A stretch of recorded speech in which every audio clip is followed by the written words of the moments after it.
Tom Brady, one of Rodney's former teammates, the sports person of the year for the second time in his career, only a 16-year gap between winning the two awards. Some comments that he made in connection with that award regarding figuring out the right time to say enough NFL football. Here's Brady. What makes you say, I don't want to stop? I think that a couple things. One is, the competition's fun, and I'm still pretty good at it too. And if I stopped, I think I'd have to find something else that I'm pretty good at. And I don't think that, I'm going to be able to jump into something that has the same amount of excitement. Football pushes you in ways that not a lot of other things can. How hard is it to motivate? I mean, how hard is it to do? I think that the emotional and the frustration part, like I said, is the hardest part. I'm dealing with, how am I not tortured by the game? How am I not tortured by small wins? Because I think everything should be a big win all the time. If it's not perfect, then why do it?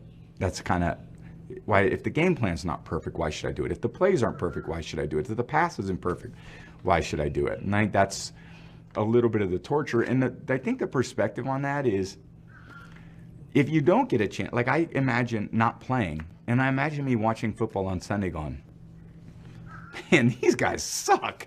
I mean, I could do way better than that. And then still knowing in my heart that I actually could do it. That's what you project. Yeah, that's what I think. I'd think that. It's amazing. And that's one side of the balance. Playing because you could still do it. Yeah. You don't want to stop. Here's the other side, and he said this as well. Regressing would be a very difficult thing for me to see. As soon as I see myself regress, I'll be like, I'm out. I don't really want to see myself get bad, so it's just a constant pursuit of trying not to be bad. He said that 2014, I'll retire when I suck. And he has only gotten better since 2014. So for him, this is the needle. There's another component I want to talk about separately, but as it relates to physical ability, the needle for him to thread is to stay long enough so there's no regrets when he turns on the TV the next year. He doesn't say, boy, I could still do that. But you don't stay so long until you're there proving to yourself and everyone else that you can't do it. Right. So when do you find the right time to just take the keys out of the car and throw them in the river? That's going to be very difficult to do. No doubt. I think he will know, though. I do think that. Like we've talked about, I mean, he's still got an arm that's special. I mean, so there's no stopping that as of right now. And again, I think, I don't want to see him bad. I don't. I think most of the world thinks I don't love Tom Brady. I do. I really like. You love him. You just think he cheated. Well, I do. I think that, and I get a little tired of all the GOAT talk all the time, and I want to go. Well, there was other Hall of Fame players and the greatest coach ever. Can we give some of them some credit? It's not just him. It's not. So that's where I get frustrated at times to try to point out, it's a team sport, and nobody's benefited from the team aspect more than Tom Brady. That's really what I try to emphasize to people, and then they go, oh, you're a hater, you don't think he's great. I go, no, he's great. There's no doubt about it. I'm not ever denying that, but yeah, I don't want to see him not be good. I don't. It's like watching Michael Jordan, at the end of his career. I was like, damn, please retire. You're erasing some of the memories away, and now you're in this wizard uniform and you got a 10-inch vertical, and you don't look the same.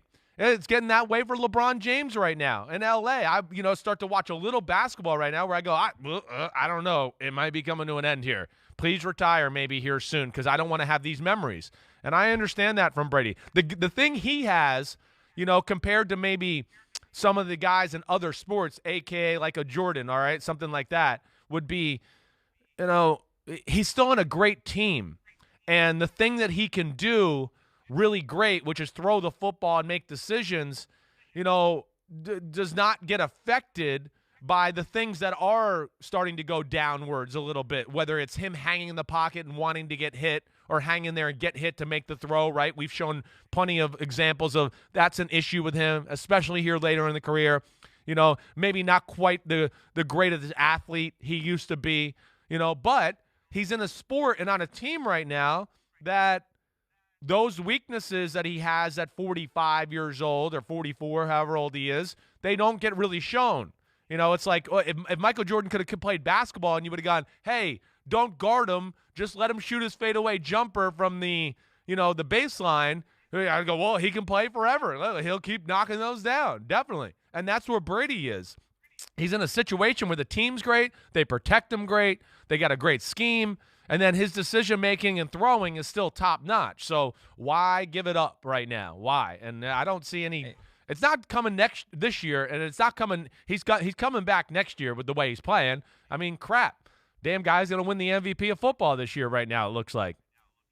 To tie it back to what we've already talked about, he's basically Kirk Cousins. He's basically Kirk Cousins. He's Kirk Cousins with a better feel for the game and a more explosive arm. That's what he is. You're right. That's what he is, with a better team around him. But you flip-flop those two, and Brady is flopping around like, the fish that was yanked into the boat in Minnesota more often than not, because they can't protect the quarterback in Minnesota the way they protect the quarterback in Tampa Bay. Yeah, right. Now this is going to make people think that I'm a hater, but yeah, of course, that's what I try to explain to people. You put Tom Brady up in Buffalo right now, or some of these other places where the great quarterbacks are playing with less than support, I'd go, it's not going to look the same. You're crazy to think that's going to look the same, but he's in the right spot for him at this point of his career. And, I think your comparison to Kirk Cousins is real, other than, he's bigger than Kirk Cousins, so he can throw over people more. I mean, Brady's 6'4.5", and he's got really long arms and big hands. And his arm, again, you minus like Rodgers, Allen, Mahomes when he's on his, best playing his best, which he's not right now. Maybe a Deshaun Watson when he's in there, and Justin Herbert. I mean, after that, Brady's in the conversation for that next best arm in the group. I mean, his arm, every week, I go, holy crap. I watched the Atlanta game the other day. He made some throws in that game, and I just go, it's as good as he's ever thrown it. So why quit? And I can understand him probably being tortured if he was playing less than or didn't like the product when he watched the film the day after a game. And you've said before he'll have that arm into his 50s, and at one point not that long ago, he actually threw out 55 as an upper limit on how long he could physically do it. The question is, can the rest of your body allow you to do it? Can you avoid the hits? And we saw it almost implode on the Buccaneers in the NFC Championship when he started throwing the ball up for grabs to avoid big hits. We've seen it before. We saw the it Washington game a few weeks ago. It happened, really. Same type of thing, right? Yeah. When they lost. They got pressure. He was shaky that day. So that's one of the things he's going to have to consider, because he doesn't want to leave too early. He doesn't want to stay too long. And in theory, and I've said this, it could happen during a season. It could.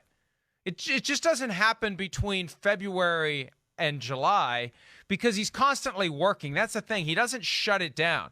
Like, as you're constantly working and trying to improve, like, at what point, how long does it have to sustain itself where it's not just a bad day? Like, I just had a bad day. Oh, wait, I had 2 bad days. I'm in kind of a bad week. Well, let's see how I feel next week. Oh, boy, it's bad 2 weeks. It's going to be an awful realization for him when Father Time finally catches up. And he talks about what he's going to do next. When you've given your whole life to the one thing that you do as well, if not better than anyone's ever done it, what other skills have you developed? That's going to be the challenge for him. Sure. No, you're right. I mean, it is. It's a hard thing to fill that void, in your life from football. And listen, I'm speaking from my own experience where, again, my career was nothing. I didn't do anything special. Just as I was starting to get going, I got hurt, and my career was never the same.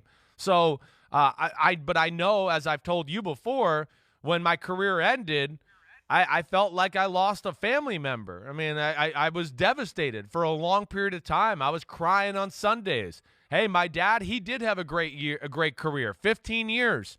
I can still remember, hey, he was restless too. Couldn't believe he wasn't playing.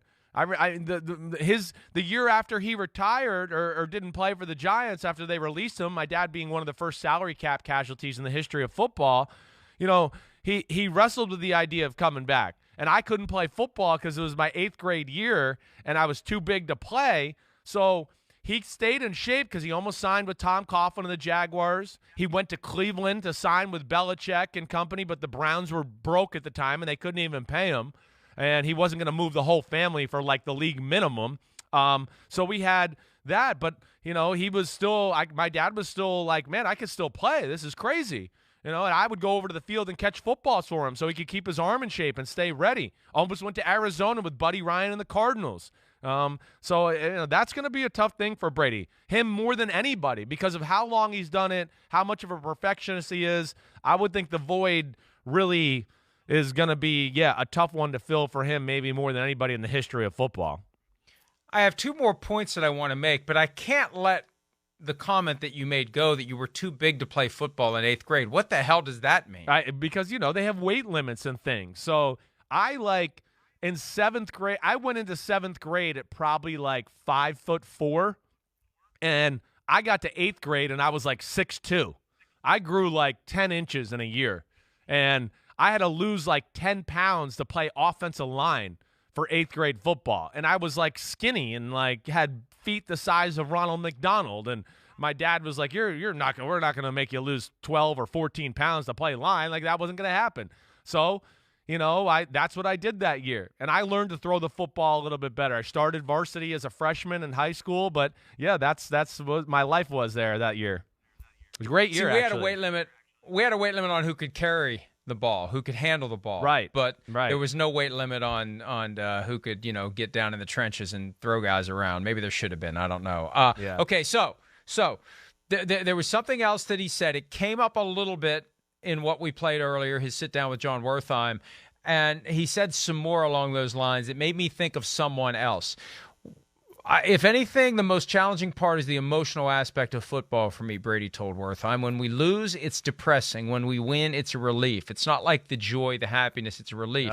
Because when we win, sometimes winning isn't good enough for you. You expect perfection, etc. You know who that sounds like? Bill Parcells? Ding. Yeah. Because that's why he quit. Right. That's why he got out. Yeah. The wins no longer brought him pleasure. Yeah. The losses brought him nothing but pain. When it gets to that point, I'm out of here. Yeah, I think there is a real aspect of that. And, yeah, a lot of these guys, especially a Brady or Belichick or Parcells or whatever, Peyton Manning, they're perfectionists. They expect greatness every day, every week, and they expect to win and be great every game. So when they win and then they're not great, they're kind of like, we won, that's good. But damn, I mean, you'll be mad and frustrated that night, even though you won. I mean, I wasn't worth a damn, and I went on some streaks where I went, man, we won and great, but damn, I didn't play good, and you're tortured a little bit. So I can't imagine how those type of guys feel. I can't imagine. And yes, the losses become soul-crushing to these guys, to where it ruins their week. They're probably grumpy with their wife and kids. He probably realizes that. And, yeah, that's something that he's certainly going to have to continue to deal with here, down the home stretch. The one last point I want to make before we take a break, it relates to something you said earlier about how the team makes all the difference in the world for a quarterback. And I say that because I do a Wednesday morning early spot on WFNZ in Charlotte, and they're all up in arms now because the Panthers are falling apart after they had started 3-0 and given them hope, and it was exciting, and hey, maybe this could be a year that we do something. And now not. And now they're wallowing in regret. And one of the hosts said to me yesterday about, hey, we could have had Mac Jones. But Mac Jones only works in New England.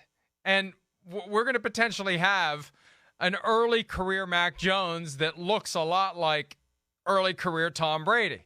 And if Mac Jones was with Joe Brady and Matt Rule, things would look different. Mac Jones isn't the runaway favorite to be the offensive rookie of the year. Yeah, no, I think that's exactly right. The support system's real. I mean, again, and, especially that early part of your career, Brady got to develop into something, and then you get the pressure of, wait, we won the Super Bowl at an early part of your career. You start to go, wait, we've done that. There's no longer that question or pressure, and we did it, and I can do it, and you have the confidence.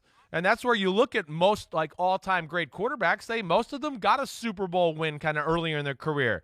And then they can just go, man, the pressure's off, and I know I can win in the big game. And that's usually where it explodes. Troy Aikman, he was in the first few years. Montana was in the first 2 years. Brady, Bradshaw was probably, a little farther down the road, maybe year 4 or 5, right? Somewhere in there. But, there is something to that. And the support system is crucial. Again, it's crucial.